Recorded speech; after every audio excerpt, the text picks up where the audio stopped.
Sri Kuberan TV நேயர்கள் அனைவருக்கும் அநேக நமஸ்காரங்கள். சோபகிருது வருஷம் கார்த்திகை மாத பலன்களை பற்றி பார்ப்பதற்காக சக்தி ஜோதிட குழுவின் சார்பாக அடியேன் சக்தி சோமையாவாகிய நானும் KS ஐயங்கார் அவர்களும் டாக்டர் ஹரிஹர சர்மா ஐயா அவர்களும் வந்திருக்கின்றோம். இப்போ கார்த்திகை மாத பலன்களை பற்றி பார்க்க போகிறோம்.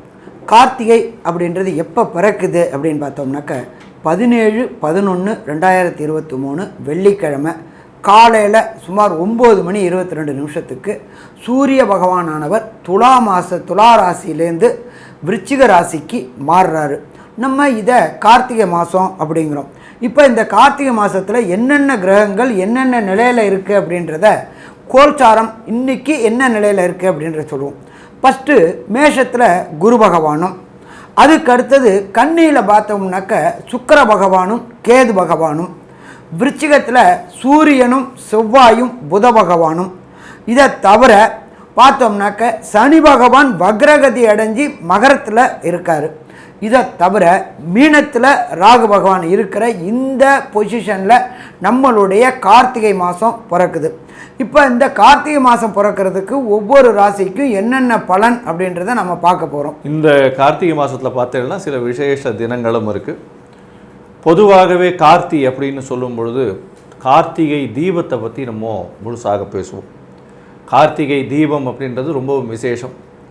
திருவண்ணாமலை தீபம் அப்படின்றது, பரணி தீபம், கார்த்திகை தீபம், இது எல்லாமே தீபத் திருநாள்களாகவே இந்த ஐப்பசி மாதத்துலேருந்து பார்த்தீங்கன்னா தீபத் திருநாள் முடிஞ்சதுக்கு அப்புறத்துலேருந்து கார்த்திகை மொத்தமே தீபத்தின் கொண்டாட்டமாகவே இருக்கும்.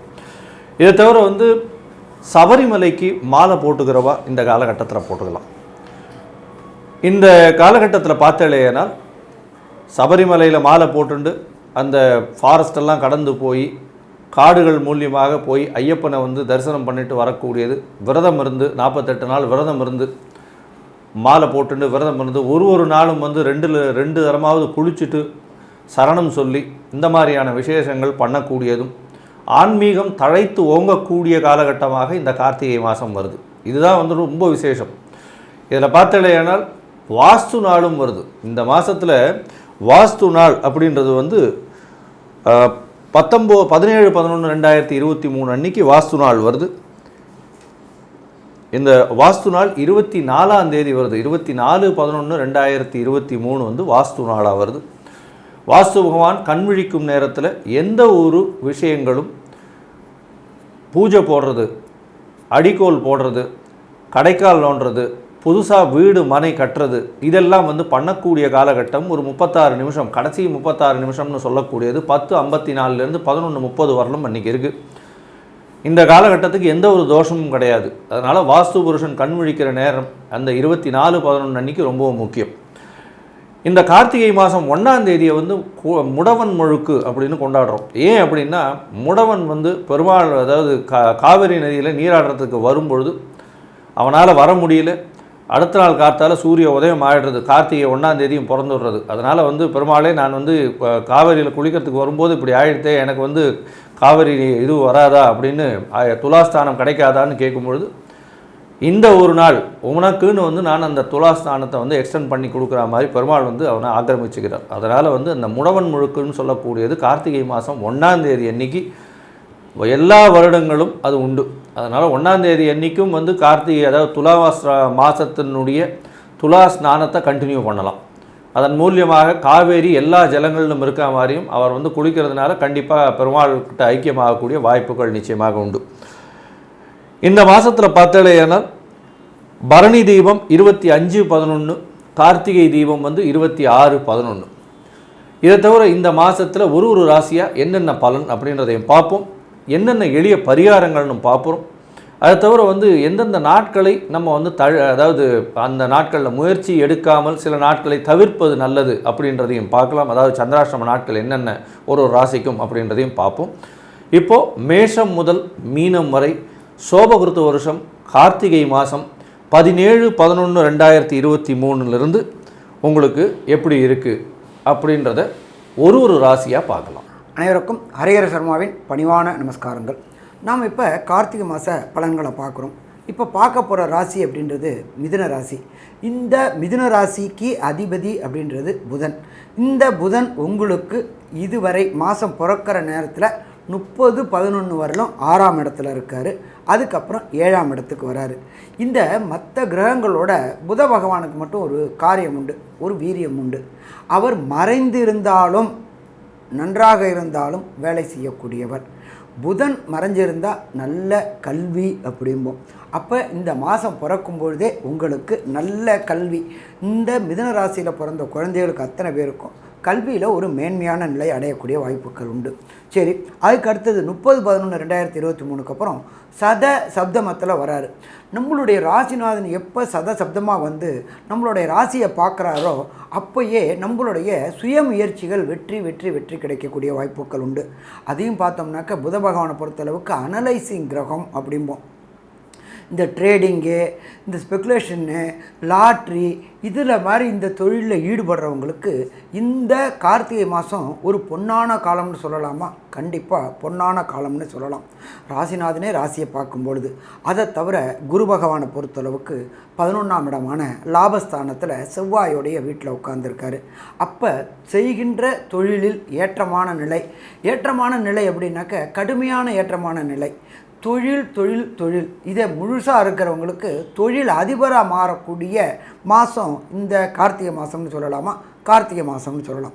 இதை தவிர இந்த ராசி அதிபர்களுக்கு வேலை எப்படி இருக்கும் அப்படின்றத நம்மளுடைய அஸ்ட்ரோ KS ஐயங்கார் அவங்க சொல்லுவாங்க. ஐயா, அற்புதமாக சொன்னீங்க. அதாவது இந்த புதன் ராசிக்காரர்களுக்கு செவ்வாய் ஆகாது அப்படின்னு சொல்லுவாங்க.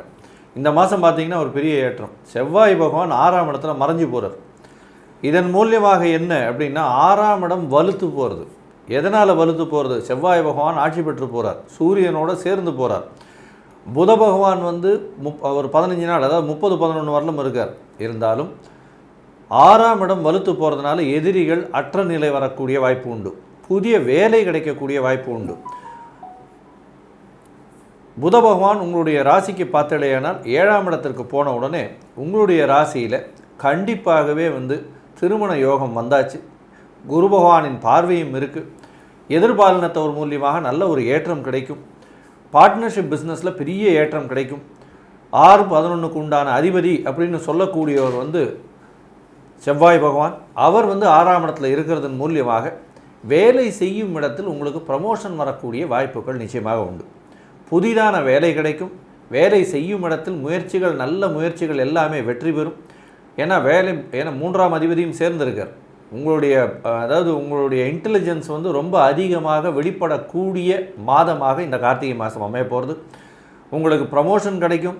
அதை தவிர உங்களுடைய இதில் வந்து சீனியர்ஸ் வந்து அப்ரிசியேஷன் வரும்.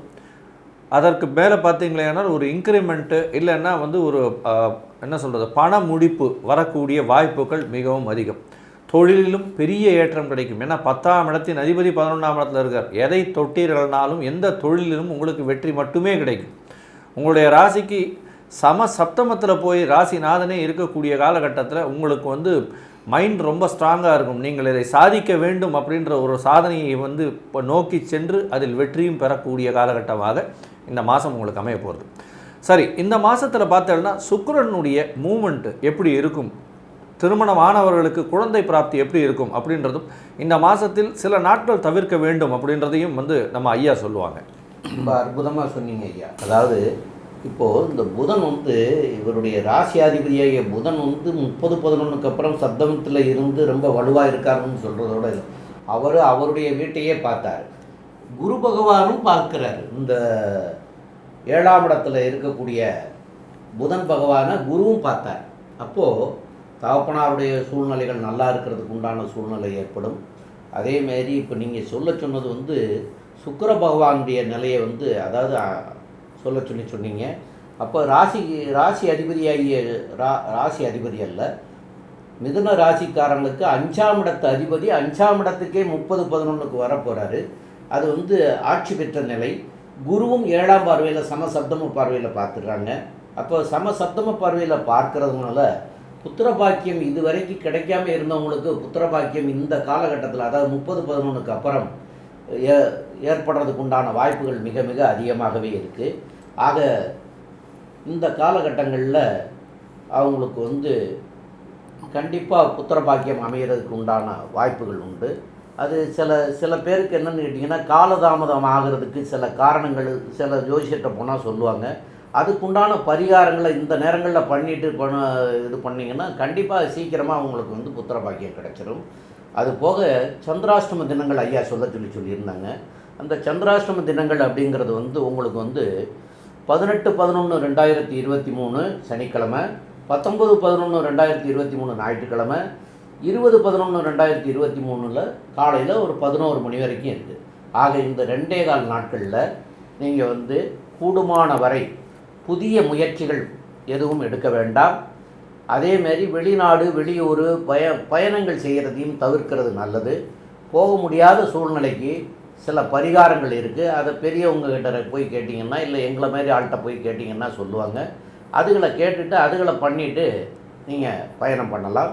மேற்கொண்டு இந்த மாதத்தில் கிரகங்கள் நிலவரங்கள் சரியில்லாதவங்க எந்த தெய்வங்களை வந்து பிரார்த்தனை பண்ணிக்கலாம், வேண்டிக்கலாம் அப்படிங்கிறத பற்றி நம்முடைய டாக்டர் ஹரிஹர ஐயா சொல்லுவாங்க. ஐயா நல்லா தெளிவாக சொன்னீங்க ஐயா. மிதுன ராசிக்காரங்களுக்கு பொறுத்தளவுக்கு தசாநாதனும் புத்திநாதனும் அந்தரநாதனும் சூட்சமநாதனும் சரியில்லை அப்படின்னாக்க செய்யக்கூடிய பரிகாரம் ஒரு எளிய பரிகாரம். நம்மளுடைய தஞ்சாவூர் மாவட்டம் கும்பகோணம் பக்கத்தில் கூத்தனூர் அப்படின்ற ஒரு இடம் இருக்குது. அந்த இடத்துல தாயார் சரஸ்வதிக்குன்னு தனி கோயில் இருக்குது. ஒரு முறை இந்த கார்த்திகை மாதத்தில் சென்று வந்தீங்கன்னாக்க வந்த பிரச்சனையும் வர பிரச்சனையும் போகும். சாமி எனக்கு அவ்வளோ தூரம் போகிறதுக்கு வாய்ப்பு இல்லை அப்படின்னாக்க இந்த புதன்கிழமை புதன் ஹோரை காலையில் 6 to 7 அந்த டயத்தில் மகாலட்சுமி அஷ்டோத்திரம் கேட்டுட்டு வந்தீங்க அப்படின்னு சொன்னாலும் வந்த பிரச்சனையும் வர பிரச்சனையும் போகும். அடுத்ததாக பார்த்தோம் அப்படின்னாக்க மிதுன ராசிக்கு இந்த கார்த்திகை மாதத்தில் உள்ள நற்பலன்கள் கெடுபலன்கள் அப்படின்ற டோட்டலாக வருகின்ற கன்க்ளூஷனாக நம்மளுடைய அஸ்ட்ரோ கேஎஸ் ஐயங்கார் அவங்க சொல்லுவாங்க. ஐயா அற்புதமாக சொன்னீங்க. மிதுன ராசிக்காரர்களை பொறுத்தவரைக்கும் இந்த கார்த்திகை மாதம் மிகப்பெரிய ஏற்றத்தை கொடுக்க போகுது. ஏன்னா ராசிநாதனே வந்து 7ஆம் இடத்துக்கு வர தனித்த புதன் அவர் வந்து நிச்சயமாக ஒரு மிகப்பெரிய சுபராக கருதப்படுகிறார். அதனால் 30/11 பார்த்தோம்னா தனித்த புதனாகவும் இருக்கார். குருவினுடைய பார்வையிலும் இருக்கிறது பெரிய விசேஷம். திருமணத்திற்கு பார்த்து கொண்டிருப்பவர்களுக்கு திருமணம் கண்டிப்பாக கைகூடக்கூடிய காலகட்டம். இதை தவிர பார்த்தோம்னா சுக்கிர பகவானும் 30/11 மாறுறார். 4ஆம் இடத்துல இருந்த சுக்கிர பகவான் நீச்சப்பட்டு இருந்தவர் ஆட்சி பெற்று போகிறார் இந்த 30/11. அதனால் ரொம்ப நாளாக திருமணமாகி குழந்தை பிராப்தி இல்லாதவர்களுக்கு குழந்தை பிராப்தி ஏற்படக்கூடிய பாக்கியம் உண்டு. ஏன்னா குரு பகவானே 5ஆம் இடத்தையும் பார்க்குறார், புத்திர காரகனை பார்க்குறார், புத்திர ஸ்தானாதிபதியும் ஆட்சி பெற்று போயிருக்கார். இதை விட வேறு என்ன வேணும்? நல்ல ஒரு ஏற்றமான காலமாக இந்த மாதம் அமையிறது. உங்களுடைய புதிய தொழில் அமையக்கூடிய வாய்ப்புகள் உண்டு. வேலை நிச்சயமாக கிடைக்கக்கூடிய வாய்ப்பு உண்டு. வேலை மாற்றங்கள் வரும். வேலையில் வந்து ஒரு பெரிய ஏற்றம் வரும். புதுசாக உங்களுக்கு வந்து அசைன்மெண்ட்ஸ் கொடுக்கக்கூடிய காலகட்டமாக இருக்கும். வெளிநாடு வெளியூர் சம்பந்தமாக நல்ல ஒரு செய்தி வரக்கூடிய வாய்ப்பு உண்டு. போட்டித் தேர்வு எதாக இருந்தாலும் வெற்றி பெறக்கூடிய வாய்ப்பு உண்டு. யாருமே உங்களுக்கு போட்டிக்கு வரவே முடியாத நிலை இருக்கும் இந்த மாதம். ஏன்னா இந்த 6ஆம் இடத்துல வந்து துர்கிரகங்கள் இருக்கிறது வந்து பெரிய ஏற்றம். எந்த ஒரு போட்டியும் அற்ற நிலை இருக்கும். அதாவது உங்களுக்கு எதிர்ப்பு அப்படின்னு எந்த ஒரு விஷயமுமே இருக்கக்கூடிய காலகட்டமாகவே இருக்காது. மொத்தத்தில் பார்த்தேன்னா இந்த மிதுன ராசிக்காரர்களுக்கு இந்த சோபகிருத்து வருஷம் கார்த்திகை மாதம் மிகப்பெரிய பொன்னான மாதமாக இருக்குது அப்படின்னு இந்த சக்தி ஜோதிட குழு சொல்லுது. நன்றி, வணக்கம். ஸ்ரீ குபேரன் டிவியை பார்த்தமைக்கு நன்றிகள். மேலும் இது போன்ற தகவல்களை தெரிந்து கொள்ள ஸ்ரீ குபேரன் டிவியை சப்ஸ்கிரைப் செய்யுங்கள். மறக்காமல் பெல் ஐக்கானை கிளிக் செய்யுங்கள்.